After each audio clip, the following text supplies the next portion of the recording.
algunas grandes, otras pequeñas. A algunas les gusta leer, otras prefieren jugar. A algunas les encanta la televisión, otras prefieren navegar en internet. Y todas están en el corazón de la universidad, porque todos somos familia UDA.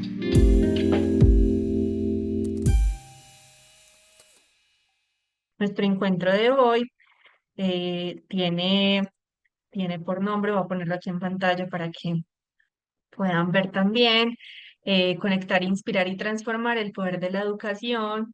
Tenemos la fortuna y el privilegio de estar con la invitada Catalina María Barón Machado. Ella es licenciada en Educación Básica con énfasis en Matemáticas de la Universidad de Antioquia y magíster en Enseñanza de las Ciencias de la Universidad Autónoma de Manizales.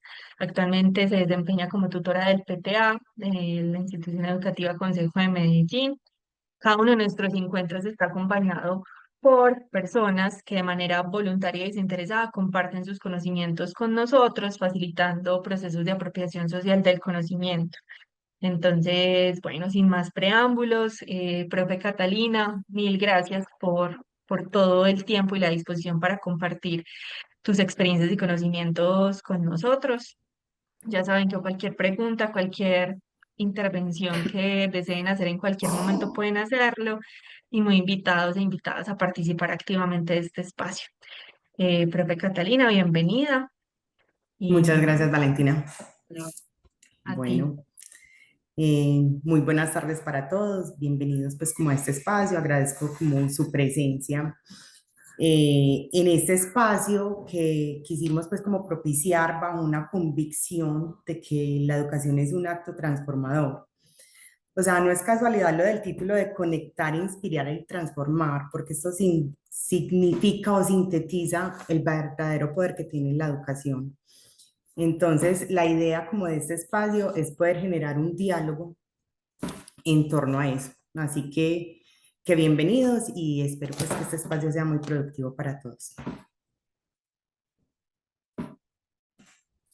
Bueno, como les venía diciendo entonces, el objetivo es poder dialogar en torno a la educación como un proceso basado en la conexión, en la inspiración, en el acompañamiento, resaltando la importancia que tiene que haber entre la persona que enseña y la persona que aprende, en este caso entre los educadores, las familias y los niños, niñas y adolescentes, para así poder guiar, inspirar y transformar pues como todos esos procesos formativos y educativos. Vamos a empezar entonces este espacio visualizando este mapa mental donde podemos ver algunas barreras o fantasmas que a veces son ocultos en la educación, en la formación, tanto desde la escuela, desde la familia, desde la sociedad. Hay cosas que a veces o vemos muy normales o simplemente no las vemos o pensamos que eso no afecta en nada la educación, la formación de nuestros niños, niñas y jóvenes, pero finalmente todos estos factores de alguna u otra manera van como influyendo pues como en esos procesos y nos hacen ver muchas veces que así estemos hablando de una transformación, de un cambio, no pasamos muchas veces pues como del mismo punto.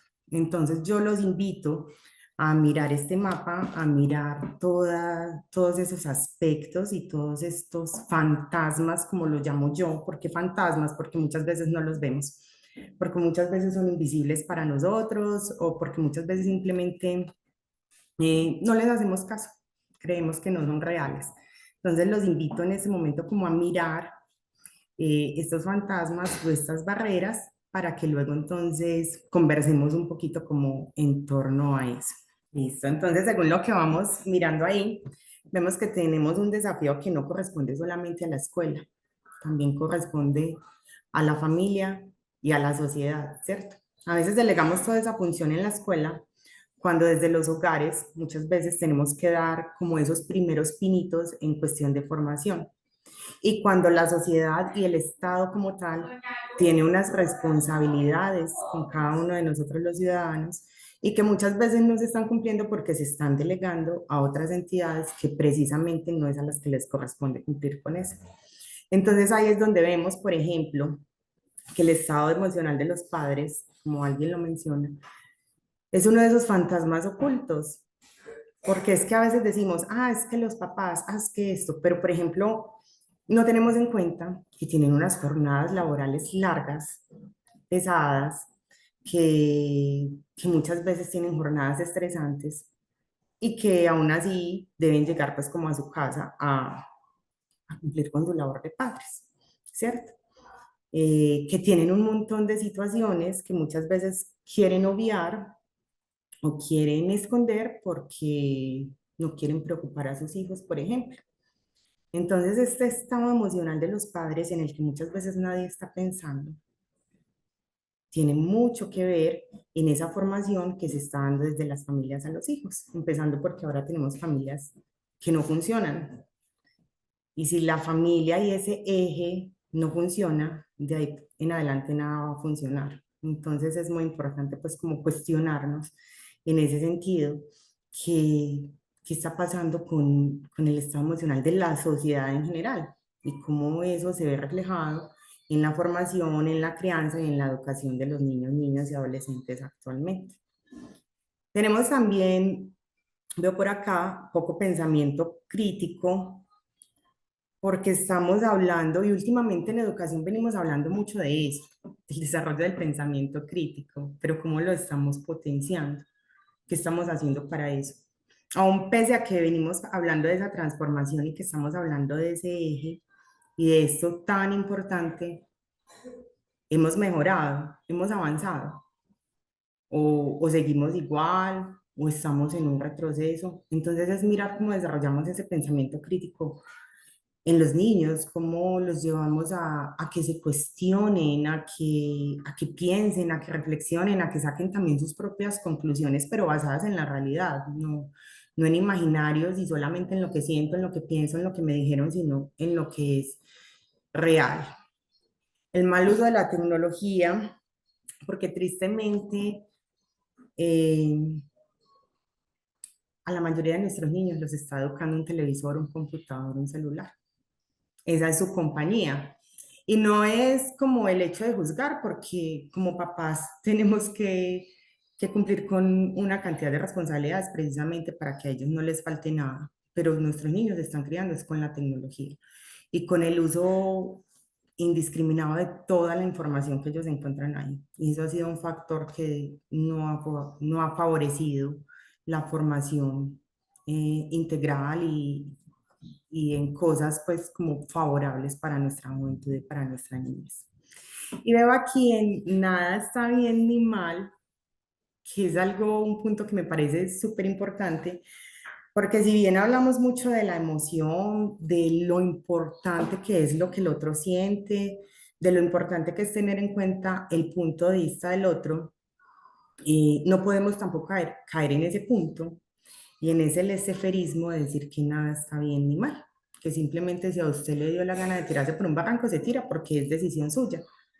Y no está ni bien ni mal porque si usted lo piensa, pues bueno. Entonces eso es otra de las cosas que más ha desgastado como este proceso formativo, porque si bien no es en función de juzgar ni de castigar, sí tenemos que reconocer y hacer saber a nuestros niños que hay cosas que están bien y que hay cosas que están mal. ¿Cierto? Y cómo hacer para que ellos eviten caer, por ejemplo, en esas cosas que están mal y en esas cosas que a veces creemos que son tan normales y el hecho de que todo el mundo las haga no quiere decir que están bien. No sé si de pronto alguien quiera aportarnos algo más frente a estos desafíos que tenemos en la educación como padres, como docentes, como sociedad. Bueno, mientras de pronto se animan, yo estaba pensando mucho como en esas, pues como en falta de espacios como donde se conecten como las tres cosas, como escuela, familia y sociedad. Como que a veces, pues yo soy como súper fan de, por ejemplo, otros espacios como de la ciudad, pero a veces como que la oferta está muy direccionada, como entonces solamente como para público escolar, entonces generalmente son ofertas a los que solamente van niños y niñas acompañados por sus maestros, o solo las familias, o solo como el sector cultural, como que creo que faltan como esos espacios que de alguna manera sean pensados como para todo tipo de público, porque quizás a uno de pronto como padres, como que a veces sentir como no, es que esto es algo, no sé, muy académico, o esto es algo más como para maestros, entonces no es para mí. Entonces, no sé, cómo pensar en esos espacios donde justamente esos tres Se actores como que articulen. influyen totalmente como en la formación de las personas, como que puedan tener como conversaciones mucho más articuladas. Entonces, pues pensé mucho en eso como mientras Sí, nos contabas, profe. creo, Valentina, muchas gracias, que es muy importante esa articulación, como tú lo dices, esa articulación entre, incluso ese es pues como uno de los propósitos de ese taller, de este taller, resaltar eso, esa articulación entre la familia, la escuela y la sociedad. Le incluiría al Estado también, porque creo que es una corresponsabilidad de estas cuatro instituciones y deben estar articuladas. Se debe hacer un trabajo conjunto para poder lograr pues como lo que pretendemos en torno a tener una mejor sociedad, unos mejores ciudadanos y unas personas felices. Porque aquí estoy leyendo, por ejemplo, lo que nos dice Sofía, que dice que la presión social hacia los jóvenes en los momentos de presentar exámenes de ingreso a la universidad o pruebas externas. Y eso me parece súper importante porque de cierta forma también estamos exigiendo mucho y los jóvenes también sienten esa presión y muchas veces no estamos pensando en eso. O no estamos pensando, por ejemplo, que el sentido de la vida de las personas puede ser diferente y que no necesariamente necesitamos una carrera profesional de las que hace todo mundo para decir que somos exitosos en la vida o que logramos nuestro propósito o que somos felices. Entonces, en ese sentido, también es esa presión de la sociedad, que la sociedad hace a los jóvenes donde se les exige a veces mucho de lo que como Estado, como familia y como escuela no estamos dando. Entonces, gracias, Sofía, por esa intervención. Continuamos, Vale.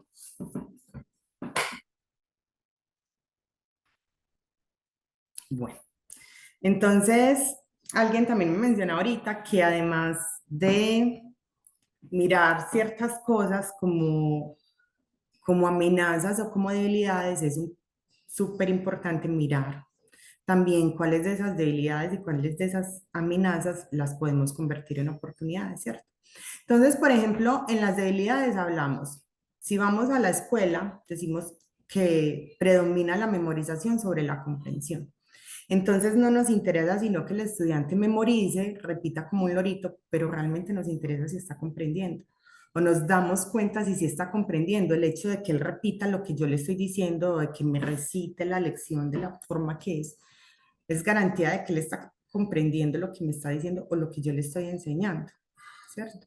Entonces, articulado a eso viene la formación, la falta de formación del pensamiento crítico, porque si hablamos del pensamiento crítico, eh, no es tanto que los estudiantes sepan más, que sepan más contenidos, no, es importante pensar en qué pueden hacer ellos con lo que saben, ¿sí? ¿Qué tanto puedo cuestionar lo que yo sé o lo que el otro me dice? O mirar la verdad y la realidad de lo que el otro me está diciendo. No, como dicen por ahí, comerme el cuento con papitas fritas, sino poder decir qué tanto sentido y qué tanta realidad tiene lo que el otro me está mostrando o lo que está pasando, ¿cierto? Entonces, esas son unas de las debilidades que en este momento tenemos. La desconexión entre las familias y la escuela en la educación. Porque entonces ahí entramos en una pelota donde la familia le echa la culpa a la escuela le echa la culpa a la familia y nos pasamos chutándonos esa pelota, pero a la final no hacemos nada para solucionar y para poder mejorar y lograr lo que realmente nos interesa, que es el bienestar de nuestros niños, de nuestras niñas y de nuestros jóvenes. Entonces, desde que haya esa desconexión y esa articulación y mientras estemos buscando culpables y no soluciones, esto va a seguir siendo una debilidad en nuestra sociedad, ¿cierto? Métodos de enseñanza poco flexibles, escasa educación emocional en los niños y adolescentes. Yo pensaba, por ejemplo, en estos días que llevamos varios años donde se ha hablado mucho de la educación emocional y se está hablando de la importancia de la salud mental y la educación emocional. Pero uno va a las escuelas, uno ve los niños, uno ve las familias y estamos peor. O sea, cada vez la salud mental de la sociedad en general es más preocupante. Entonces, sí estamos haciendo la tarea bien frente a eso. Sí estamos haciendo lo que nos corresponde y sí lo estamos haciendo como es. También está la dificultad para adaptarse a los cambios sociales y tecnológicos. Sabemos que estamos en una sociedad que va cambiando y que últimamente viene cambiando de una forma acelerada, a un ritmo acelerado, que los que ya tenemos unos añitos más nos cuesta mucho todavía aceptar ciertas cosas, porque es como si nos pusieran turbo a ciertas cosas y de un momento a otro, ¡pum!, todo volara y nos quedamos como, ¿y aquí qué está pasando? Nos quedamos sin comprender y sin entender qué es lo que está pasando, porque nos cuesta esa adaptación, nos cuesta aceptar los cambios, nos cuesta todavía aceptar muchas cosas, ¿cierto? Y con esto no quiere decir que todos los cambios sean buenos, porque a veces no es precisamente que lo nuevo sea lo bueno, no siempre. Entonces ahí es donde tiene que entrar ese pensamiento crítico, esa capacidad de comprensión y de reflexionar realmente, que sí es bueno, independiente de que sea lo tradicional, porque hay cosas tradicionales que tienen que seguir siendo muy vigentes porque funcionan y hay cosas nuevas que también nos traen aportes y mejoría pues como a nuestra calidad de vida, ¿cierto? Bueno, está la poca orientación sobre el uso responsable de la tecnología. Como les decía ahorita, los niños están creciendo en manos del celular, de la televisión, de las redes sociales y, y no se está haciendo muchas veces un uso responsable. Esto se puede convertir en una oportunidad, porque con toda la tecnología, con la inteligencia artificial, con todas las cosas buenas que esto trae, esto puede pues como aportar mucho, pero siempre y cuando se haga un uso responsable y se direccione pues como tiene que ser. La falta de espacio de diálogos entre estudiantes, docentes y familias, es muy similar pues a algo que mencionábamos ahorita, y la escasez de modelos positivos en el entorno familiar y educativo. ¿A qué hablo? ¿A qué me refiero con modelos positivos? No es tan solo, no es solamente decirle a un niño o a una niña qué hacer, es el ejemplo. Como papás, como educadores, como adultos responsables, tenemos que ser el ejemplo, tenemos que ser un modelo para ellos. Porque yo me puedo desgastar diciéndole no haga tal cosa, pero si mi hijo, si mi estudiante, si el niño me ve a mí haciéndolo, yo no tengo la autoridad moral para decirle a él que no lo haga. Entonces, por eso tenemos que ser siempre modelos positivos, ¿sí? Eh, A partir de eso, entonces voy a mencionar como las oportunidades, que es la integración de metodologías activas y participativas en la enseñanza. Cuando hablo de metodologías activas, no es simplemente dejar que el estudiante construya solo, porque realmente no hay mucho por construir, por ejemplo, en el campo académico. Es más de reconocer, de descubrir, ¿cierto? Pero para que él haga, para que él descubra, tiene que tener una guía. Entonces, es como ese acompañamiento también continuo en la escuela, en ese proceso y en esa integración de esas metodologías, pero sin pretender que el estudiante haga pues como todo por sí solo, porque siempre va a necesitar unas bases para poder descubrir y hacer más cosas. ¿Listo? Mayor acceso a información para la formación de docentes y familias, algo como lo que nos decía Vale ahorita, esos programas, esos espacios donde se pueda articular la escuela, la familia, la sociedad en general. Eh, el interés en la educación emocional y bienestar creo que es una oportunidad de mejora, pero sí teniendo en cuenta que nos está faltando, que hasta ahora no está funcionando de la manera que esperamos y seguimos teniendo todos los días niños con más depresión, con más ansiedad, con más cosas, ¿cierto?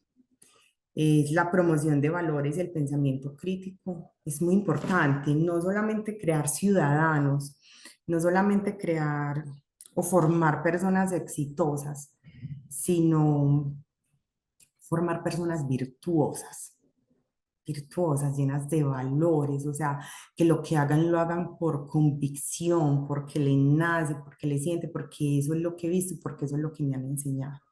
Entonces, más que personas exitosas en midiendo desde lo profesional, desde lo académico, es personas virtuosas, ¿sí? Y la posibilidad de transformar la educación en un motor de cambio social. Yo siempre he dicho que la educación es como el arma que tenemos para cambiar esto. Es la esperanza y por eso yo sigo confiando plenamente en que las cosas van a mejorar y las cosas van a ser, van a cambiar para bien, porque creo firmemente en el poder que tiene la educación en ese sentido y que es el camino, es la herramienta para poder lograr todo ese cambio que queremos y todo lo bueno y lo bonito que queremos como sociedad. Listo, vale. Ahora quiero escucharlos un poquito a ustedes, leerlos frente a lo que ustedes piensan que es educar, ¿sí? Para esto podemos decirlo en una frase, en un párrafo pequeño. ¿Qué consideran ustedes que es educar? ¿Qué contiene la palabra educación? ¿Qué incluye? ¿Qué no debe Pueden, faltar ahí? pueden escribirnos por el chat o también pueden ingresar como a través de este enlace que les voy a dejar en el chat. Listo, entonces acá tenemos qué es educar, generar con curiosidad, compartir saberes, generar experiencias significativas, guiar y orientar el desarrollo de cada persona, transformar con el otro, relacionarse con el mundo, formar sujetos, el poder de generar conciencia sobre cómo utilizar el conocimiento para el bien común. Eso me gusta. Adquirir conocimientos y habilidades para resolver problemas. Por acá en el chat nos dice Trisel Melisa, es el proceso de entrega de los elementos que deseamos tengan los estudiantes, con contenidos, herramientas, adquisición de habilidades, entre otros.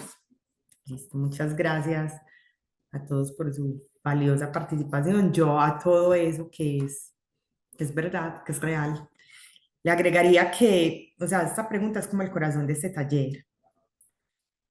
Y con base en esta pregunta, yo generaría otra pregunta y es si estamos educando para la obediencia o para la autonomía. Si estamos educando para que los niños simplemente obedezcan o para que ellos sean capaces de tomar ciertas decisiones con base en unos criterios, ¿cierto? Si estamos educando para repetir, para que ellos repitan o para transformar. Si estamos educando para acompañar a descubrir, a pensar, a sentir, si estamos formando seres humanos capaces de comprender el mundo, de comprenderlo y actuar sobre él con conciencia de cada cosa que se hace. Si estamos en una sociedad que cambia constantemente, necesitamos una educación que enseñe a pensar críticamente. ¿Y qué es pensar críticamente? Que yo tenga esa capacidad de diferenciar lo que es verdad de lo que no, de cuestionar lo que es cierto a lo que no, de cuestionar lo que está bien y lo que está mal, de juzgar. Y cuando hablo de juzgar, no hablo de sentenciar ni de acribillar. Cuando hablo de juzgar es de poder emitir un juicio de valor frente a algo y mirar qué tan real, qué tan lógico y qué tanto sentido tiene. Sobre eso tenemos que educar a nuestros niños, no imponer y no decirles hágalo porque sí, no, hágalo porque, explicarles y enseñarles por qué, para que ellos puedan tener una mejor comprensión del mundo y una mejor comprensión del espacio que nos rodea, de la sociedad en la que vivimos. ¿Sí? Listo, vale. Cuando hablamos de la enseñanza como proceso de transformación, hay varios elementos que considero importantes. El primero es la enseñanza como conexión humana. Cuando hablo como conexión es que exista esa conexión entre la persona que enseña y la persona que aprende, ¿cierto? Y que la persona que aprende realmente sienta que le interesa a quien le está enseñando. Eso es súper importante, es una clave para que haya un verdadero aprendizaje. Entonces aquí les planteo esta pregunta: ¿cuántos de nosotros recordamos con cariño a un profesor que nos dio, que nos hizo amar su materia? ¿Lo amamos por su materia o por lo que ese profesor fue con nosotros? Lo que nos marcó no fue solamente el contenido, sino su pasión, su forma de enseñarnos a pensar, a descubrir el mundo, su forma de tratarnos, ¿cierto?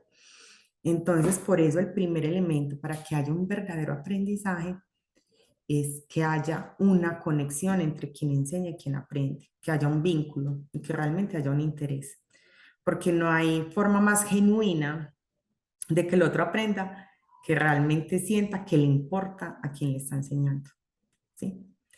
Lo otro es la enseñanza como guía. El rol del docente no es solamente un transmisor de verdades absolutas. El niño, el estudiante, el joven puede cuestionar y de hecho debe cuestionar. No hay nada más rico que uno esté en el aula de clase y que alguien le diga, ay, profe, pero ¿por qué? Y uno dice, ahora sí esto se puso bueno, ¿cierto? Porque en la medida que el estudiante cuestiona, va desarrollando también ese pensamiento crítico y va comprendiendo mejor lo que se le está queriendo enseñarse. Los estudiantes deben aprender a buscar respuestas, a analizar críticamente la información y a desarrollar esas habilidades que realmente les sirvan para toda la vida. No para el momento, no para el examen, no para el taller, sino para la vida. Y es relacionar eso que se les está enseñando en la escuela con cosas cotidianas. Es la importancia como de esa relación y que ellos vean la aplicabilidad y la utilidad de lo que se les está enseñando. Listo, vale. Bueno, tenemos la enseñanza como inspiración y para esto de la inspiración no hay nada más inspirador que el ejemplo. Enseñar también es acompañar, pero no podemos olvidar que trabajamos con seres humanos que tienen emociones, sueños y dificultades y que muchas veces no, ellos siempre nos están observando. Y nosotros por eso tenemos que ser ejemplo. Ejemplo porque realmente ese es el que habla. Yo no puedo predicar lo que no aplico. Yo no puedo enseñar lo que no sé. Yo no puedo enseñar lo que a mí no me convence. Si yo no estoy convencida de alguien, yo no puedo convencer a alguien más de eso, ¿sí?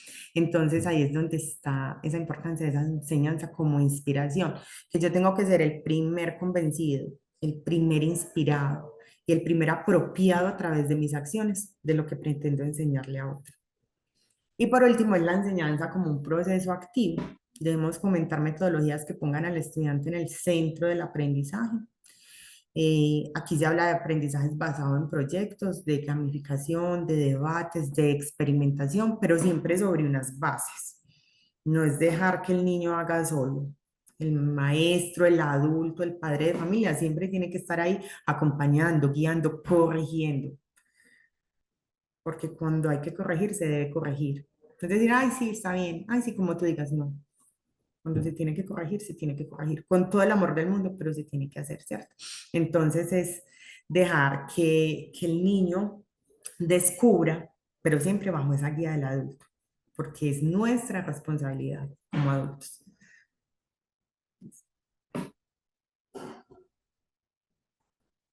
Bueno, para esta actividad, que es un análisis de casos, se llama El hombre que intentó enseñar a hablar a un perro.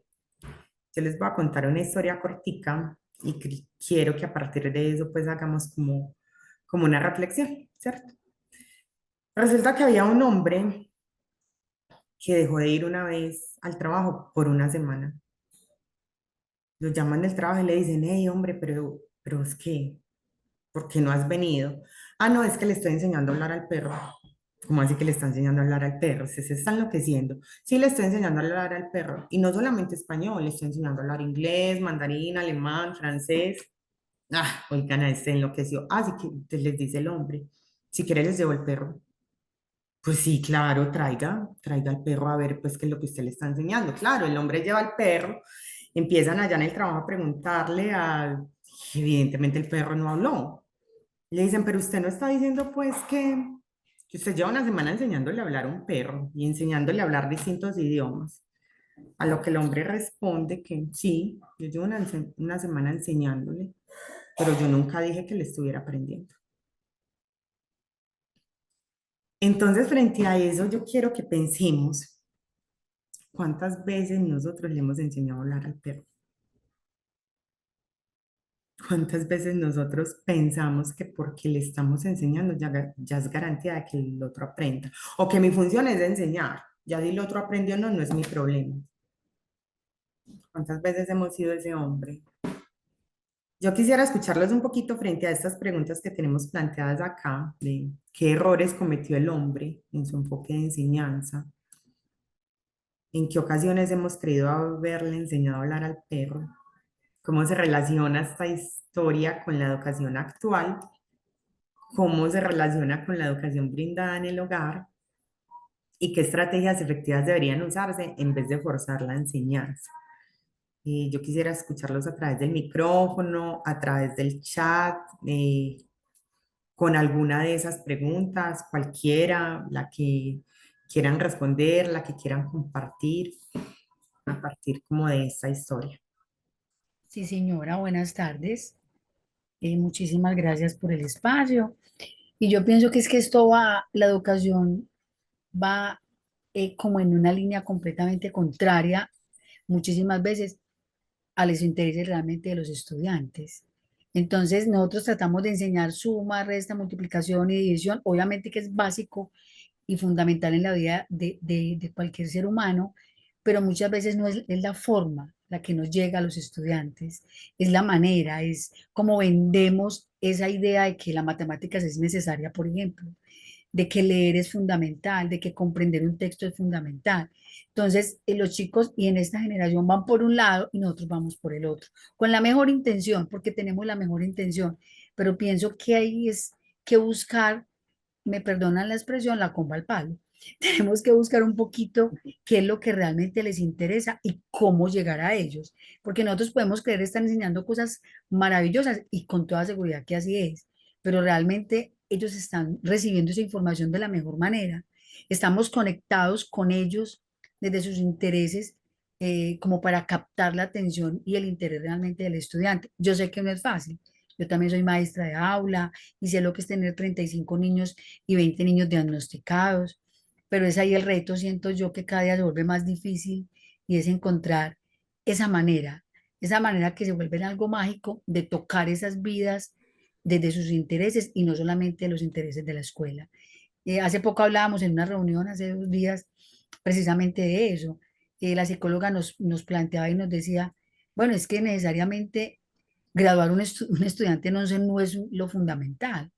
Y rico llevarlo hasta allá, pero si el estudiante nos manifiesta otros intereses con el arte, con la música, bueno, ¿cómo apoyarlo realmente desde ahí para generar unos aprendizajes? Es como mi aporte y mi opinión. Muchas gracias. Gracias, Ninfa. Eh, Muy valioso lo que dice Ninfa. Y a eso quisiera agregarle que muchas veces, desde nuestras buenas intenciones, porque yo creo que ningún papá tiene malas intenciones con sus hijos, que ningún maestro tiene malas intenciones con sus estudiantes. A veces hay una frase que dice que a veces el diablo está disfrazado de buenas intenciones.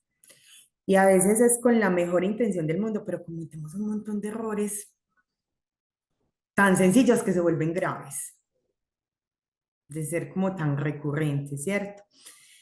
Muchas veces enseñamos sin entender al otro, sin conectar, sin mirar qué métodos me funcionan. Muchas veces hemos intentado enseñar como si todo el mundo aprendiera igual y todos no aprendemos igual. La enseñanza tiene que ser flexible, tiene que ser adaptativa, tiene que ser empática, tiene que ser, como decía Ninfa, pensando en qué necesita el otro, en qué le interesa al otro. Eh, Enseñar sin que el otro aprenda es como hablarle al vacío. Es un desgaste completamente innecesario porque no estoy logrando nada. Si yo no estoy logrando que el otro aprenda, no estoy haciendo absolutamente nada. Eh, la intención y la idea es enseñar para que el otro comprenda. Y uno como comprende, si le interesa y si está en base a lo que yo necesito y si está conectado con lo que me rodea y si lo puedo asociar con lo que tengo en mi entorno y si lo veo en los otros. Entonces, es esa invitación como a mirarnos.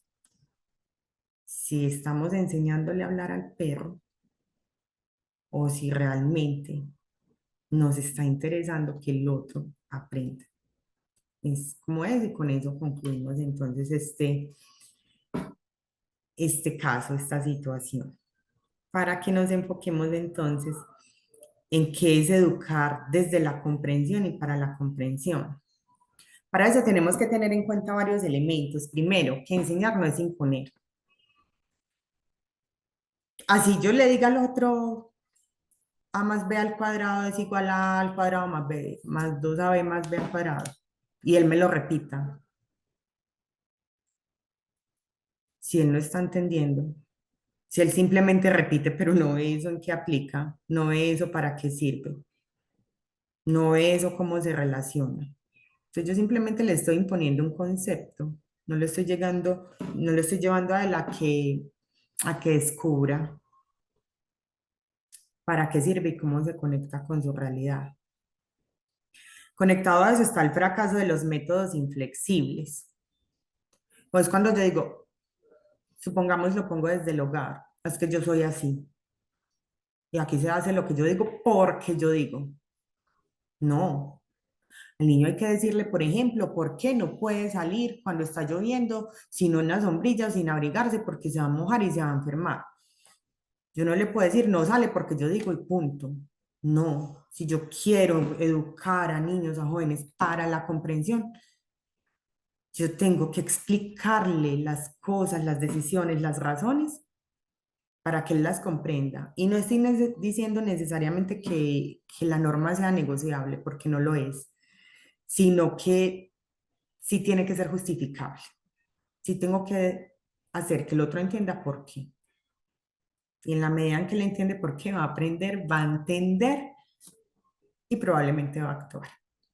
Entonces, esa es como en lo que de pronto hemos fallado en algunas ocasiones. Lo otro es mirar qué es lo que nosotros queremos lograr, qué es lo que yo quiero que el otro aprenda, qué es lo que el otro necesita aprender, ¿cierto? Enseñar no es solo transmitir, sino asegurar que haya un aprendizaje. Entonces ahí nos devolvemos un poquito a la historia del hombre y el perro, que no es solamente yo decir y decir estoy enseñando, pero no es el otro que está entendiendo, no es el otro que está aprendiendo, ¿sí? Y cuando no hay aprendizaje, la enseñanza es una simulación. Es como quemar pólvora en gallinazo, por decirlo de alguna manera, ¿sí? Y la importancia de adaptar la enseñanza al aprendiz. ¿Qué quiere decir esto? Que es muy importante conocer los intereses y las necesidades del otro, por un lado. Y por el otro lado, entender que todo el mundo no aprende de la misma manera. Enseñar sin aprendizaje es como hablarle al vacío. Bueno, voy a hablar de algo que hemos hablado mucho últimamente en educación, que es el desarrollo del pensamiento crítico, ¿sí? Que decimos, y si vamos, por ejemplo, a los currículos, a los países de los colegios, nos dicen desarrollar el pensamiento crítico y repetimos eso, pero bueno, entonces, ¿a qué nos referimos cuando estamos hablando de el desarrollo del pensamiento crítico? ¿Y cómo lo logramos? Primero tenemos que fomentar la indagación y el cuestionamiento. Y para eso siempre desde el niño que esté pequeño es importante decirle el por qué, el para qué y el cómo de las cosas. No es imponer, es explicarle, ¿sí? Y también plantearle preguntas como ¿por qué crees que esto es así? ¿Cómo lo aplicarías en tu vida diaria? ¿O existen otras maneras de interpretar esta información? Entonces es mirar cómo el niño adapta ese conocimiento a su mundo, a su vida y le encuentra sentido a él, ¿cierto? Es promover el análisis y la evaluación de la información. Ahora en una era donde hay cantidad de información y acceso ilimitado a ella, de todo tipo, información, desinformación, de todo, es tan importante enseñarle a nuestros niños a discriminar qué información es relevante, qué información es buena, qué información es real. Y para esto, por ejemplo, desde la escuela se puede presentarles distintas noticias, textos, cosas sobre un mismo tema y pedirles que identifiquen sesgos, contradicciones, intenciones, nivel de veracidad detrás de esa información. Es decir, yo les pongo una noticia como tal y les presento distintas versiones de ellas para que el niño, el estudiante, el joven, sea capaz de identificar cuál tiene sentido y cuál es verdad, cuál es cierta, cuál es válida. Potenciar la argumentación y el debate. Es importante generar diálogos donde ellos tengan que defender una posición, pero basados en datos y basados en el razonamiento lógico, en un análisis lógico donde yo pueda identificar que algo realmente tiene sentido. Que yo no vaya a ir a decir, ah, el cielo es rojo porque sí, demuéstrelo, ah, no, no sé cómo. Que yo tenga cómo justificar, cómo argumentar y que lo que yo estoy diciendo tenga sentido. Y eso es súper importante para que nuestros chicos aprendan a diferenciar toda la información y desinformación que encontramos en todos los medios todo el tiempo. Y lo otro, lo más importante, es poder relacionar eso que aprendo con la vida real. Entonces, no es aislar lo que yo le enseño con la realidad, no. Es pedirle que resuelva problemas que son reales, que de verdad pasan en el barrio, en la escuela, en la casa, en la sociedad, en la comunidad, en el país, en el mundo entero, pero que se encuentre la relación con la vida real para que ellos puedan aplicar eso en las decisiones y en la solución de problemas en su vida cotidiana. Listo, vale. Bueno, ahora vamos a hacer otra actividad que dice, el reto de la enseñanza, explica sin memorizar. Y a continuación les vamos a mostrar una diapositiva. Van a elegir un tema y un personaje. Ahí cada personaje tiene un numerito, entonces vamos a mirar el tema que le corresponde a ese numerito. Vamos a pensar 2 minutos cómo le explicarían a alguien, cómo le explicarían a ese personaje que les tocó lo que les dice ahí que le expliquemos sin recurrir a la memorización, sino usando ejemplos, analogías, historias, mejor dicho, garantizando que el otro me entienda. Luego cada uno escribe en el chat o, o en una hoja o nos comparte a través del micrófono si fue fácil o difícil explicarlo, qué estrategias funcionaron mejor, cómo aplican esto a su enseñanza diaria, si son padres, si son docentes, ¿sí? Entonces vamos a mostrar como la diapositiva con las imágenes y los invito a que escojamos un personaje. Por ejemplo, el personaje uno, podemos decir que es un niño, no sé, pongámosle de unos 3 años, como le enseño yo a ese niño, según el uno, a atarse los zapatos. Por ejemplo, el dos tenemos, creo que un adolescente, ¿cómo le enseñaríamos a esa chica a hacer nuevos amigos? Entonces, vamos a pensar pues como un momentico en eso y ya los escuchamos o los leemos de cómo le enseñaríamos a cada una de esas personas a hacer algo. Vamos a leer algunas de los comentarios que nos pusieron aquí en el chat y no sé si de pronto Valentina, Ruth Daniela, Luisa, que escogieron estos números, nos quieran contar también un poquito cómo le enseñarían eh, a estas personitas a realizar la acción que les corresponde. Bueno, buenas tardes. Voy a aprovechar por acá. Pues yo escogí leyendo y leyendo yo, pero a ver, y pensaba como cuál será más fácil, porque uno a veces se la da como que, a ver, ¿qué es más fácil con lo que yo más me acomodo? Y, la verdad, como que ninguna, porque siempre le encontraba dificultad. Pero en la 4 encontré algo muy particular y fue que cuando nació mi bebé yo no lo bañaba. Mi bebé pues ya es un grandulón, que de hecho es el vínculo que tengo con la universidad, él estudia allá. Yo no era capaz de bañarlo. Pues yo, a ver, ¿cómo le explico yo a alguien que pasó por la misma situación que yo pasé? Lo bañaba a mi esposo de que si yo lo cojo, él no se va a romper, que no se me va a caer, que yo voy a tener cuidado. Y lo que se me ocurrió es una historia.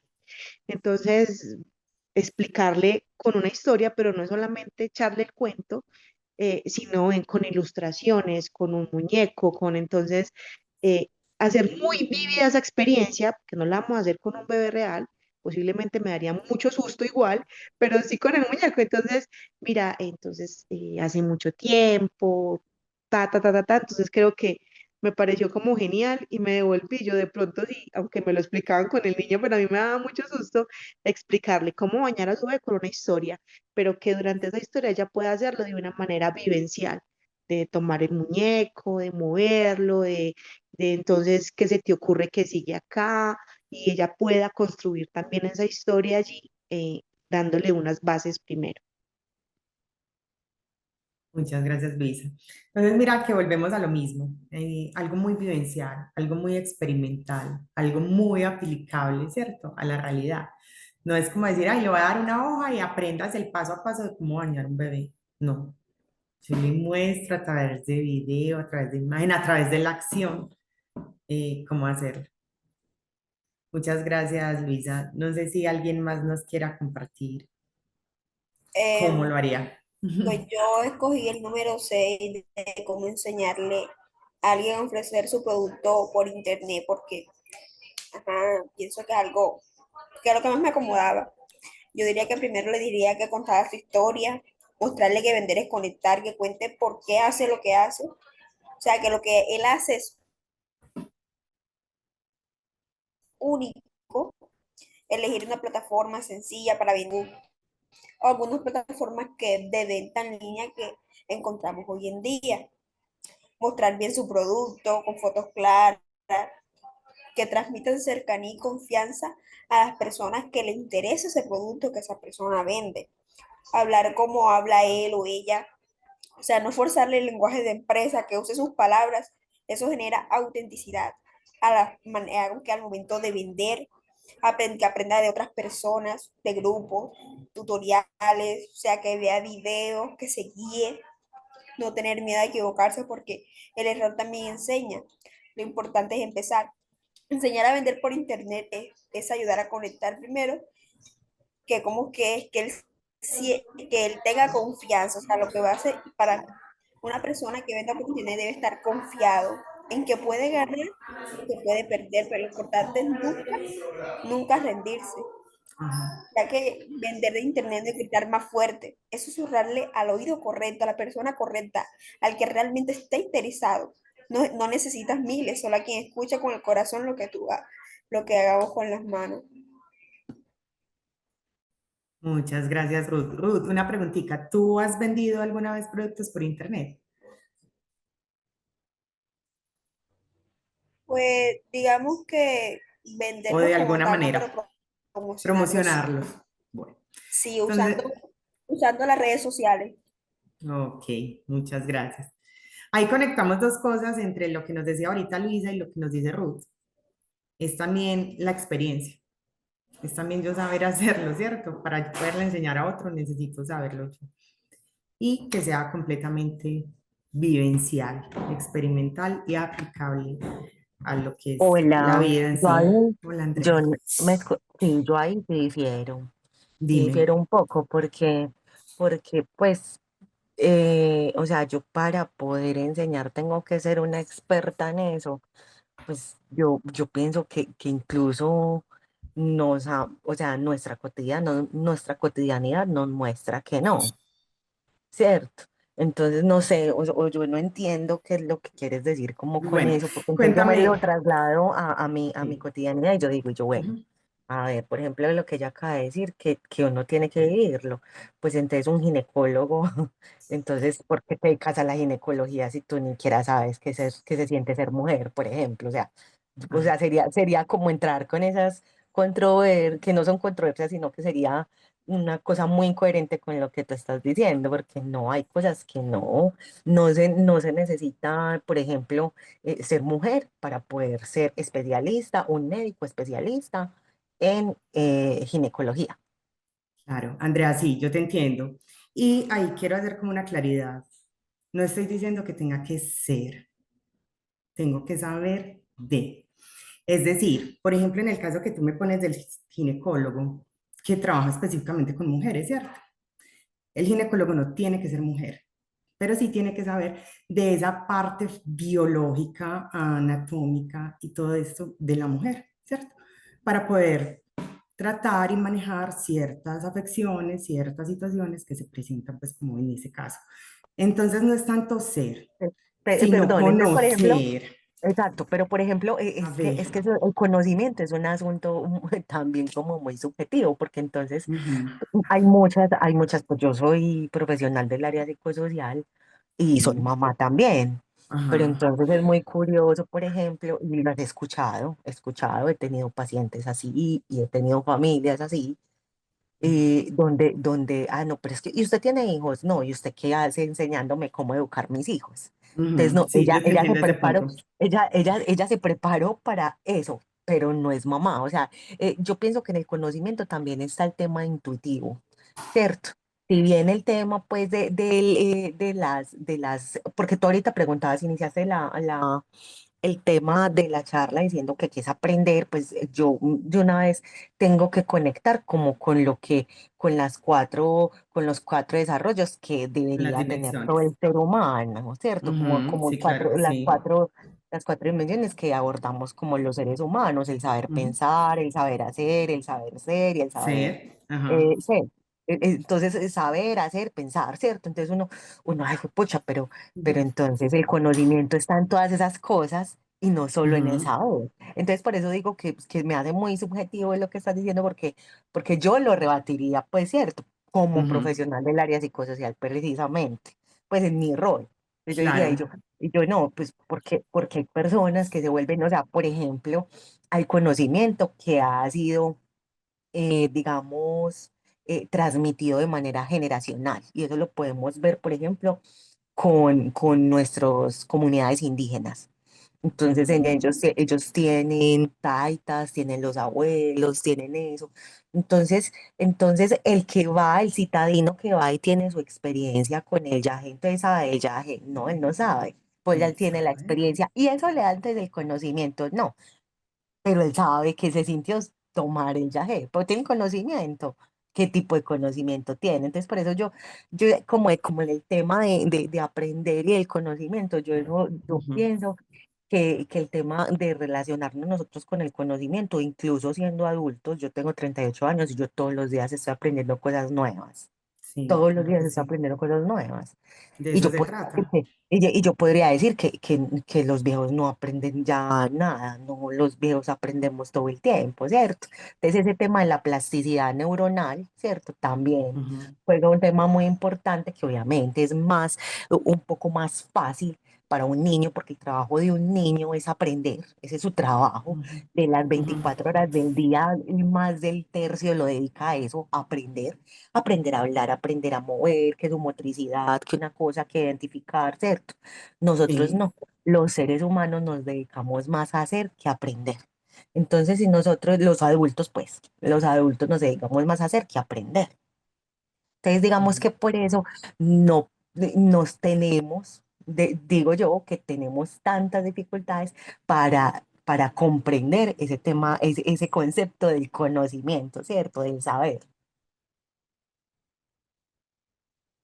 No sé si me fui clara, no sé.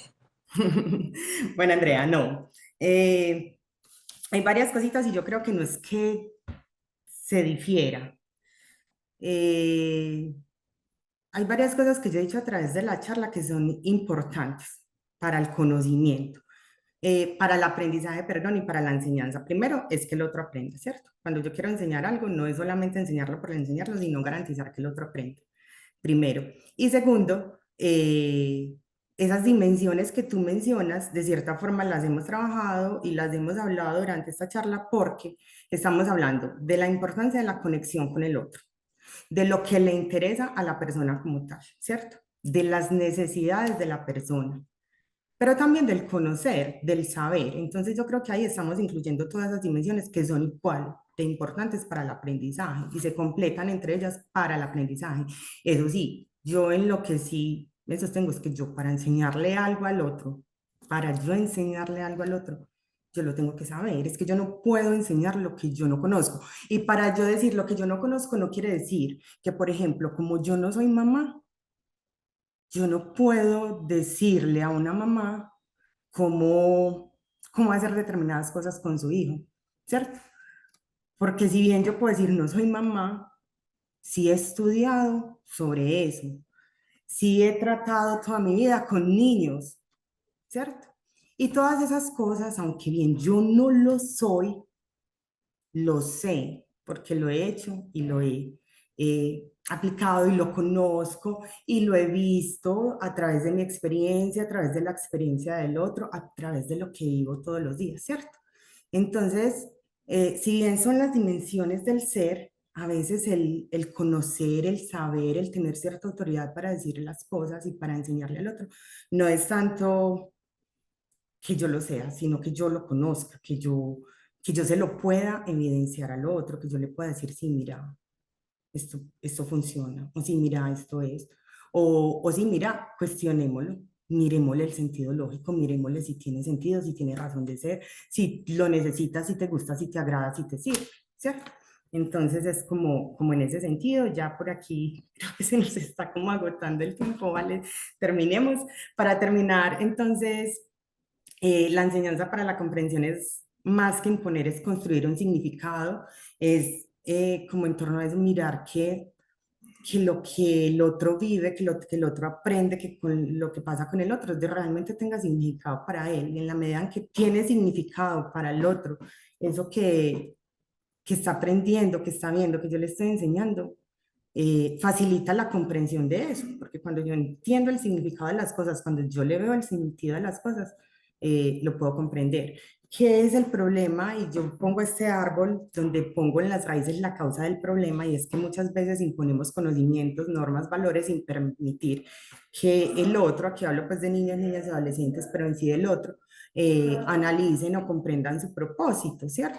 Entonces era algo como lo que yo les decía ahora, es que es importante que el otro sepa por qué, para qué, cómo. Y no porque yo se lo imponga, sino porque o yo le ayude a descubrirlo o él lo descubra, o yo se lo explique, pero de una forma en que no sea impuesta, sino que de verdad sea convincente, que tenga lógica para el otro, ¿sí?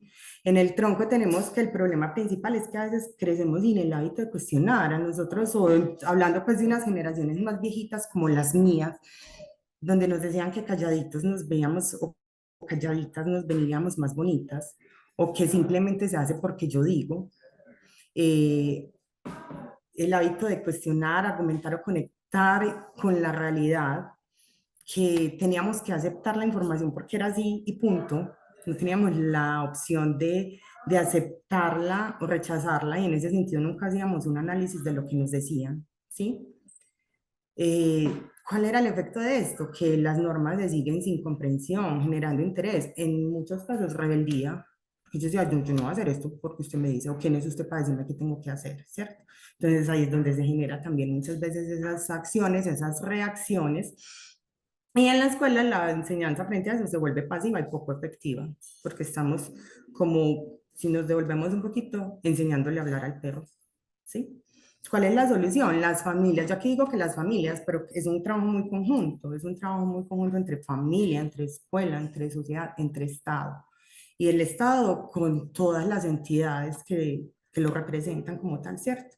De fomentar el diálogo, explicar el propósito de las cosas, sobre todo con los niños, explicar el propósito para yo poder comprender algo y para yo poderme convencer de algo, tengo que de cierta forma conocer por qué, para qué, de qué me sirve, ¿cierto? Porque si no es hacer por hacer.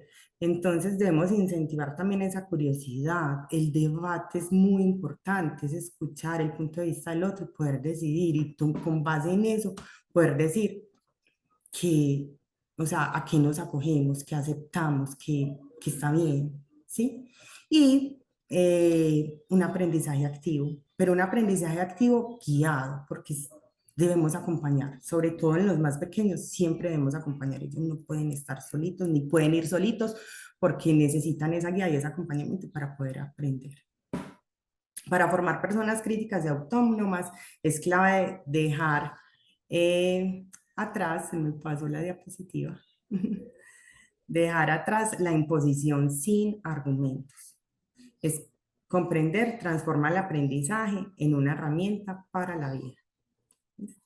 Y ya para finalizar, porque se nos acabó el tiempo, ahora sí, el pensamiento crítico como clave para una enseñanza que fomenta la comprensión. Aquí yo quise presentar un diagrama que es cíclico, que partimos de la premisa de que tener datos no garantiza la comprensión, y para ello hay que romper con la memorización mecánica, permitirle al otro diferenciar entre hechos, opiniones y desinformación.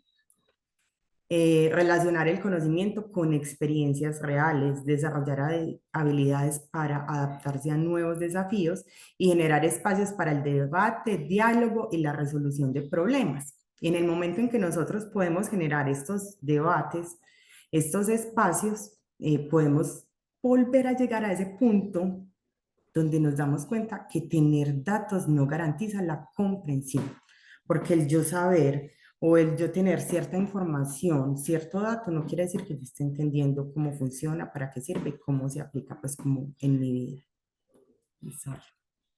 Y ya por último, les quiero dejar estas frases que han sido como muy cliché, que las hemos escuchado de pronto en algún momento de nuestras vidas,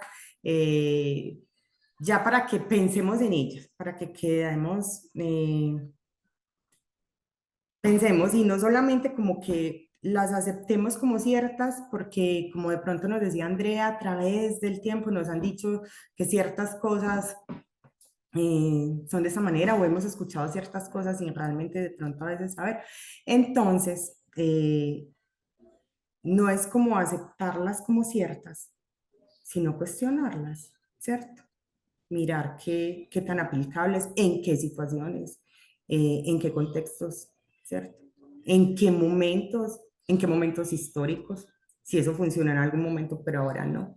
Entonces, mirar, por ejemplo, cuando nos dicen los niños solo aprenden si se les explica todo con detalle. Un padre siempre sabe qué es lo mejor para sus hijos, por eso ellos, o sea, los hijos deben obedecer sin cuestionar. Como les digo, estas no son afirmaciones, son frases para que pensemos y cuestionemos pues como con base en nuestras propias experiencias. Cuando nos dicen solo de los errores se aprende, ¿cuántas veces hemos escuchado, por ejemplo, esa frase? Y si es verdad que solamente a través del error aprendemos, o podemos aprender también de otras maneras. Que el mejor estudiante es el que obtiene las mejores notas. ¿Qué pasa por la cabeza, por ejemplo, de una mamá cuando dice que su hijo de 10 años se le salió de las manos? Entonces, para finalizar, los invito pues a que pensemos como en estas frases y en otras que muchas veces hemos escuchado, y de qué forma nosotros podemos cuestionarlas, podemos decir, no siempre aplican tal caso, entonces hacer también como una crítica, una reflexión frente a esas cosas que a veces hemos escuchado toda la vida y que nos hemos como dio el cuento porque es lo que siempre nos han dicho. Y ya, esa es como la invitación a pensar que de todo lo que hacemos y las buenas intenciones que muchas veces tenemos, que estamos haciendo de verdad cada uno por la formación y por la educación de las personas que están a nuestro alrededor, y que de cierta forma nosotros somos responsables de su formación, ¿cierto? O de al menos dar esos espíritus y guiarlos en los primeros momentos de su vida para que ya ellos, cuando estén más grandes, tengan esa capacidad de tomar siempre las mejores decisiones. Muchísimas gracias. Hay algunas grandes, otras pequeñas. A algunas les gusta leer,